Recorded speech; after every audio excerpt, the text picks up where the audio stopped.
Hey guys, welcome back to Magic TV. My name's Craig. It's 9 o'clock. It's time for another video, and today I'm back with another list. Today I am here with the 10 best kids tricks of all time that you never even thought of. So this is a video designed for kids entertainers. This is a video designed for family entertainers. And this video is 10 tricks that I use in my kids show and my family show that I've used for a long time that I think are absolutely amazing. Tricks that a lot of other kids entertainers haven't thought about using it in their acts. Because a lot of the time, a lot of kids entertainers, a lot of family entertainers, where you're entertaining a family audience, there's a lot of kids in the audience, they tend to go for the same thing. They tend to go for 20th Century 6, colouring book, die box, stratosphere. There's certain kids show tricks that are used by every kids entertainer. And honestly, I go to a lot of kids parties where my kids are invited, and I go and I watch kids entertainers, and a lot of the time they do the same stuff. They just do the same stuff over and over again. And it's a crying shame. It really is, because there's a lot of other stuff out there that you can do that's a little bit different, but just as amazing for an audience. And it doesn't have to be the biggest, flashiest, most colourful props. You don't have to go to a party dressed like a clown. Now, if you want to, that's absolutely fine. But these are the tricks that I do in my kids show, or I have done over the last few years. And I just wanted to share them with you, because maybe you're looking to revitalise your kids show. Maybe you're planning on putting a kids show together and you want to throw some stuff in there that's a little bit different to everyone else. I don't know. They're in no particular order. I'm just going to list them. The other thing that I'm going to tell you here is my thought process when you're performing for kids, when you're doing a kids show. My thought process is very simple, which is the magic that you should do. Honestly, I think it should impress the adults as well, because I speak to so many kids entertainers and they go, oh, the adults were at the back talking. It was such a distraction. That doesn't happen very often in my shows. And the reason it doesn't happen is because the adults are like, what? What's going on? Wow, I wasn't expecting that, because they're expecting to see the same sort of stuff they see at a lot of kids' parties. And when they see me doing something that's completely different to anything they've seen before, they sit up, they pay attention, they take notice, right? So I think that the magic that we do should entertain the kids for sure. First and foremost, you're a kids or a family entertainer, it should entertain the kids. But secondly, the other thing it should do is, in all honesty, in my opinion, it should entertain the adults as well. With that being said, I'm going to go through 10 routines that I use in my kids show, 10 kids show tricks that you've probably never thought of using in a kids show. So at number 1, we have this self-tying shoelace, which you can get from Penguin Magic. What is the self-tying shoelace? Well, many, many years ago, it was popularized by David Blaine. The idea is that your shoes are untied. You look down, you realize they're untied, you shake your leg, and then the shoelaces tie themselves automatically, and the shoes are now tied. This is the perfect opener for a kid show. Why? Well, when you're performing at a kid show, a lot of the time the kids are sitting on the floor. So when you walk out to do the show, they're looking at your feet and they're looking up at you. It is very easy for them to spot if your shoelaces are undone, and they will tell you. The thing about performing for kids is they want to be helpful. They want to tell you stuff that they think that you need to know. The other thing is kids can relate to shoelaces being untied. And I think that's very important. The magic that you do when you're performing for kids should be relatable. A lot of the time I see kids entertainers doing magic and it's like nothing on God's green earth. It's not relatable. Honestly, most kids that you're going to be performing for are either trying to learn to tie their shoelaces, or they've just learnt to tie their shoelaces. So you walk out with your shoes untied and they point it out to you and you go, oh yeah, sorry, hang on, watch this. Boom. And you shake your leg and your shoes are tied. To a kid, that's the most amazing thing in the world. If you asked a kid if they could do real magic, what would they do? They would say something like, I want to be able to tie my shoelaces by magic because I don't like doing it because it frustrates me, right? And also the thing is, it's almost like situational. And what I mean by that is there's one thing turning out and saying, my name is Craig, I am a magician, watch me make this wand levitate. There's another thing to go, oh yeah, okay, sorry, my shoes are untied. Yeah, boom, thank you. Let's move on. So I think self-tying shoelace is amazing. I think it's an amazing trick that more entertainers should do. I think it's just the perfect close up. It's a perfect opener. It's quick, it's visual, it's easy to do, it impresses the adults. The kids are going to point it out to you, and it's something that they will think is real magic. I mean, honestly, when you tick that many boxes, why would you not want to do it in your show? Okay, so the second trick that I'm going to be talking about is Food to Glow by Twister Magic. Now, what is Food to Go? Well, the basic idea is that you have a menu, right? And you open up the menu and you can see there's a whole bunch of different things on there. There's salad, there's burgers, there's pizza, there's chicken, and then you fold it up into like a little triangle and you reach in and you produce a burger, then you produce some chips.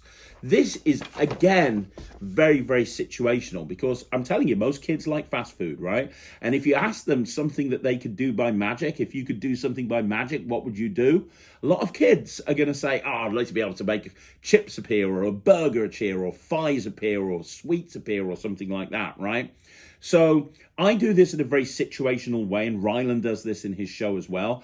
And we do it very much as a case of halfway through the show, it's like, I'm getting hungry. You guys have got party food later on. I don't have party food. Would you guys mind if I ate something really quickly? I'm quite hungry. I don't know what to get. And you get the menu and you go, I don't know. What do you guys say? If you were me, what would you get? And 9 times out of 10, they're going to shout burger. Who thinks I should get a burger? Put your hand in the air. And that's a really useful technique, by the way. If you're ever wanting to force an item on kids, just suggest it to them. So rather than just going, what should I pick? Go, I don't know. There's lots of different options here. Who thinks I should get a burger? Every kid's going to put, oh, you think burger? Okay, right, I'm going to do a burger then. Right, no problem. I'm going to make a burger appear.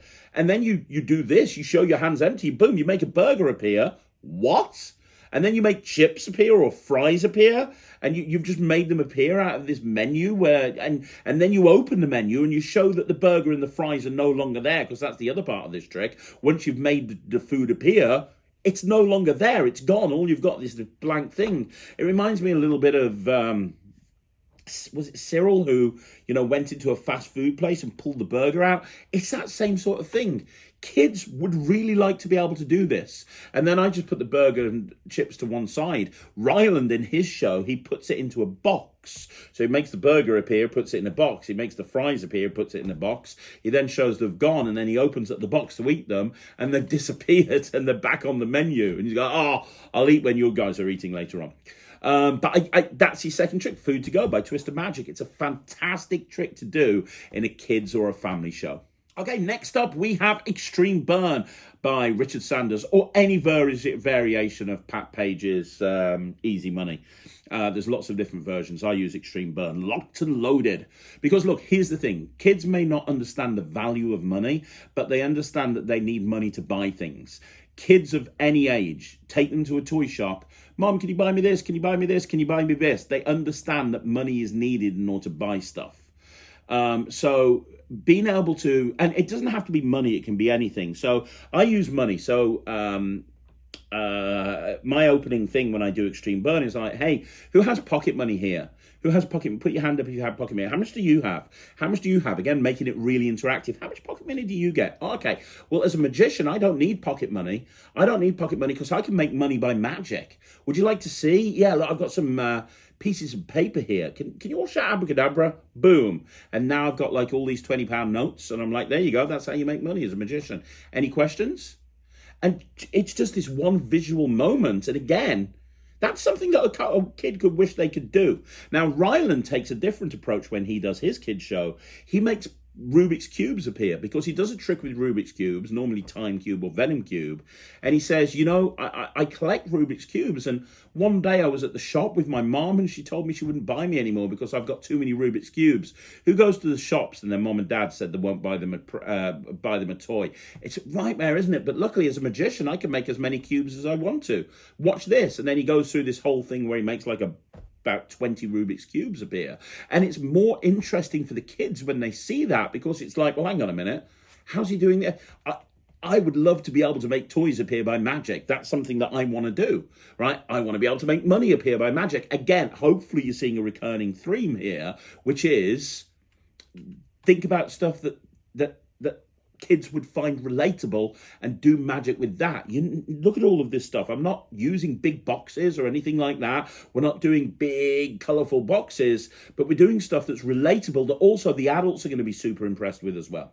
Okay, so number 4, we have Laced Up by Penguin Magic and Donovan Mount. Now, Laced Up is great.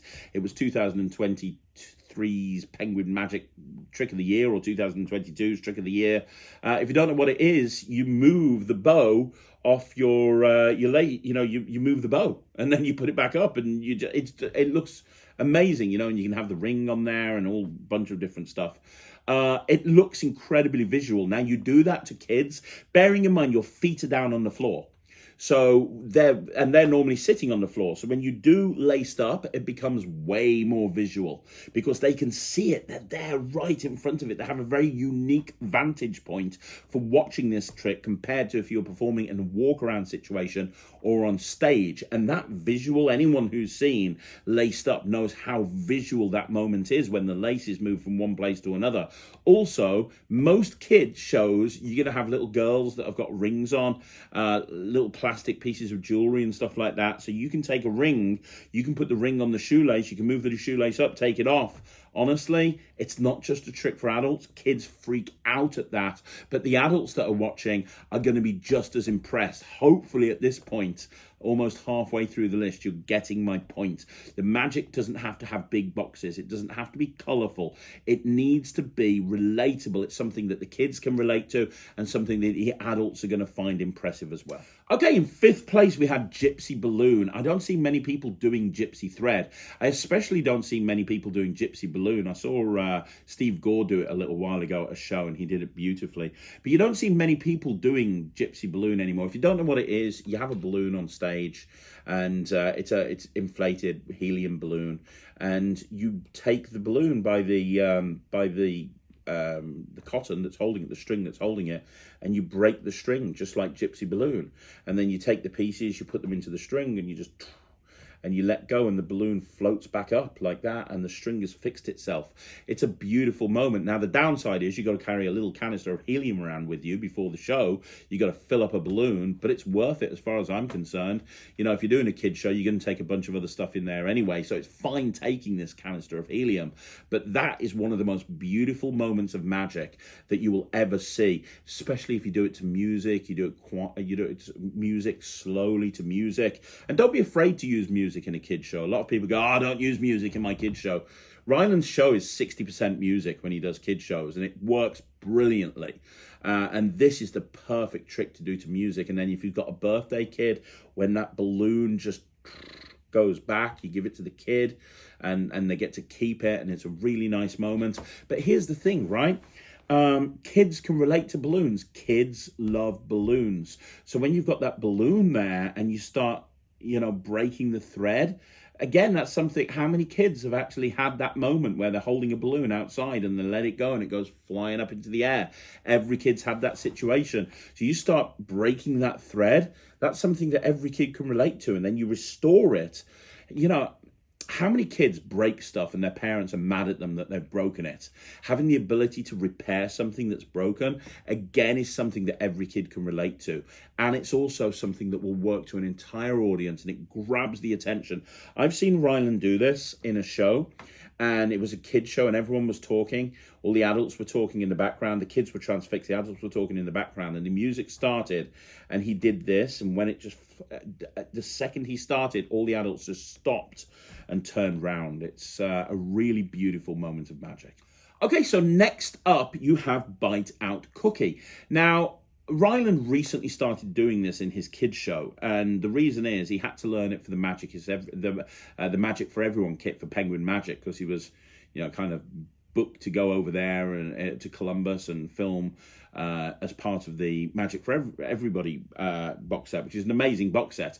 But Bite Out Cookie was one of the tricks, and so he had to learn it, and so he put it in his kid shows, and he was doing it with a glass of milk. So he'd have a glass of milk on the table, he'd take a cookie, and he'd talk about how, the last cookie in the packet is meant to be the best one. Takes a bite of the cookie and he goes, oh, this cookie is disgusting. Tips it in the milk and it restores.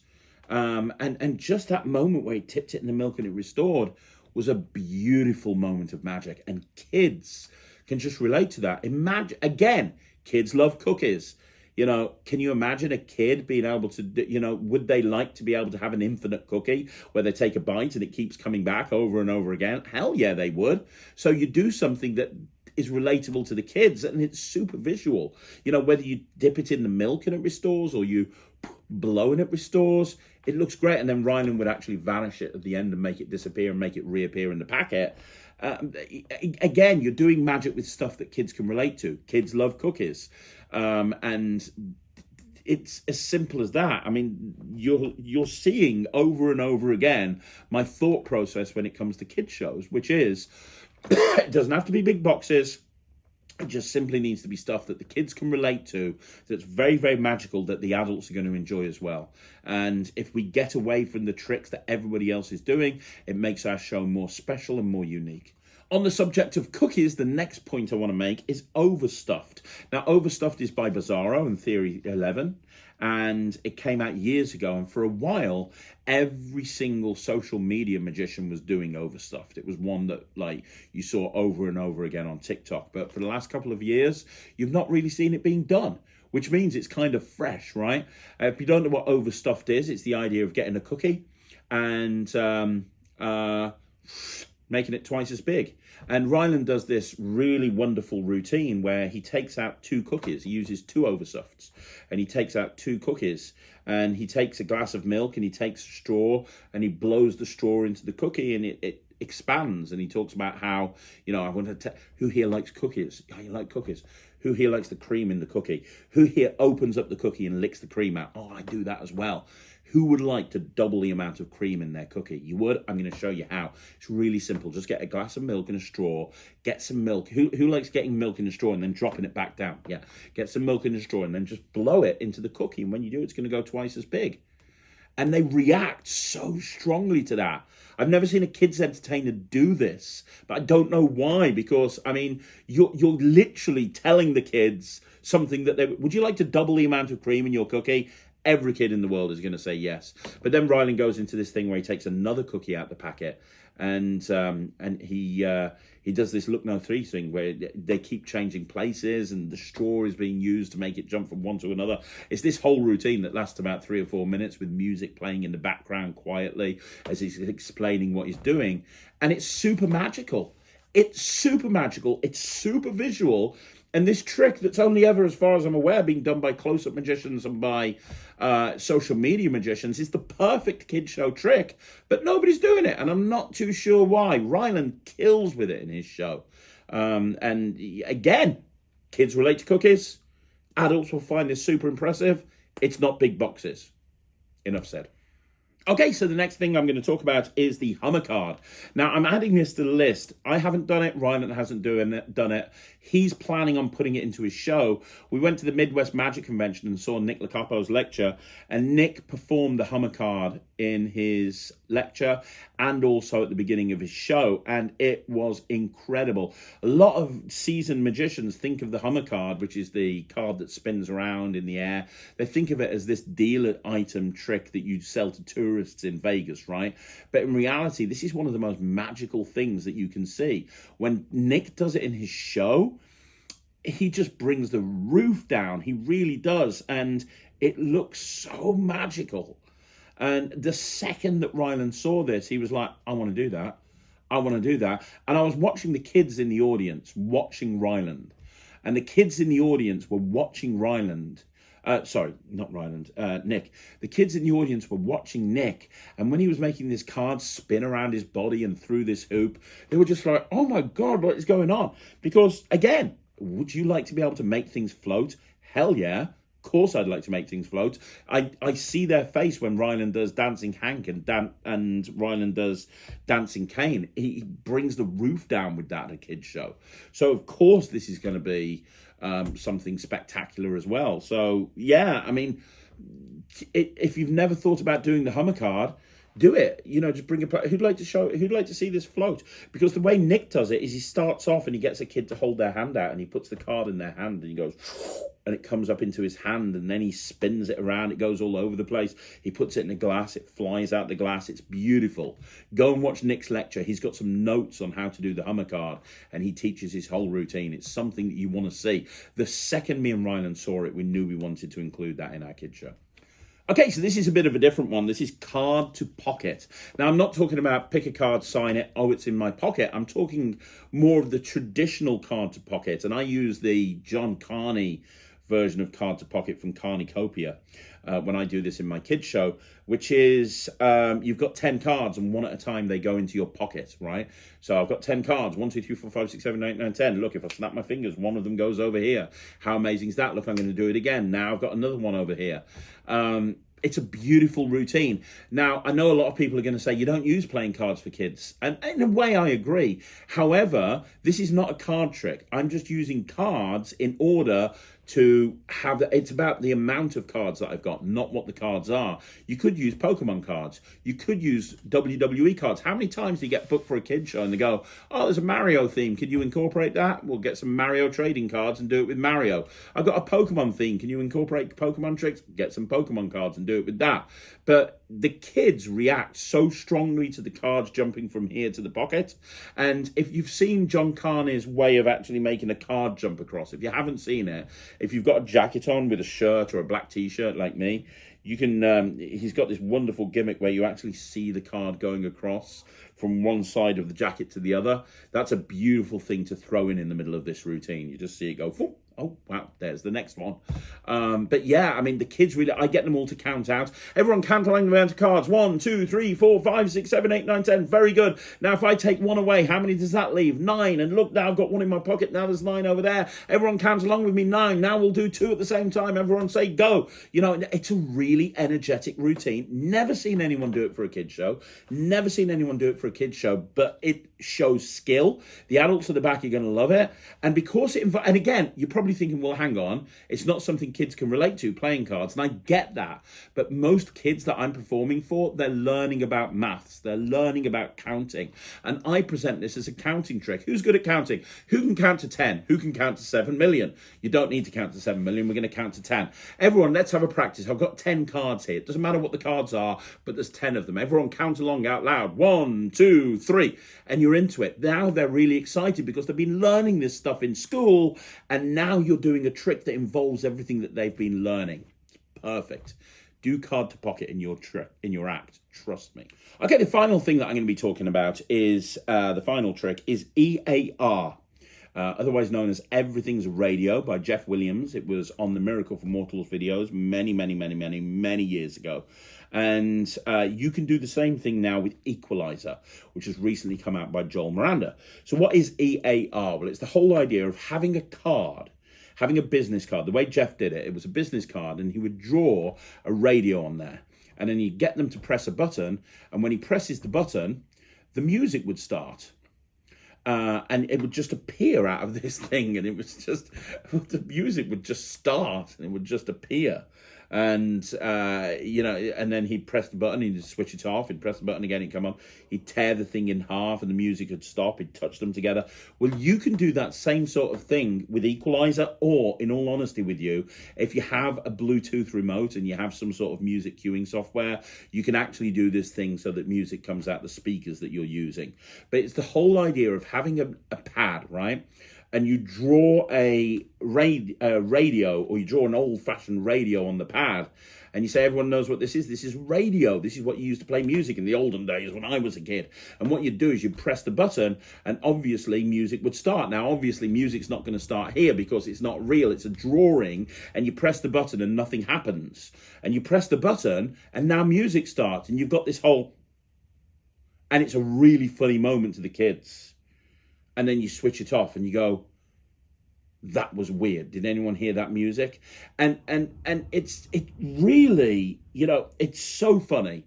But kids love it when drawings come to life or something happens with the drawing. And that's why the ventriloquist pad thing where the drawing of the face comes to life as a puppet is so popular. This is a similar sort of thing. And then I go into a look, no, see thing. So I go, I'm not going to press that button. There's no way I'm going to press that button right there. And I press it and I start talking and the music comes on. I'm like, huh? Sorry, let me switch it off. And now the music comes on again and it gets more and more frustrating. So I tear it in half and now the music stops and then I put the halves together and the music starts again and they're screaming that it starts. Honestly, if you know, you can probably figure out what I'm talking about from there. But if you've got a Bluetooth remote for a speaker system or you've got equalizer, using that with a combination of look, no, see and Jeff Williams' EAR style routine is brilliant. So that's your last one on this list, EAR by Jeff Williams. So there you go, guys. That's another video in the bag. Do me a favor, let me know what you think in the comments down below. Now, you want to see more videos like this, like the video, subscribe to the channel, leave a comment down below. I'm going to be back again soon with another video, but don't forget, you can join the Netrix by going to www.thenetrix.com. That's www.thenetrix.com. Go and check it out, see what all the fuss is about. I will see you again soon. Thank you so much for watching. My name's Craig, and this is Magic TV.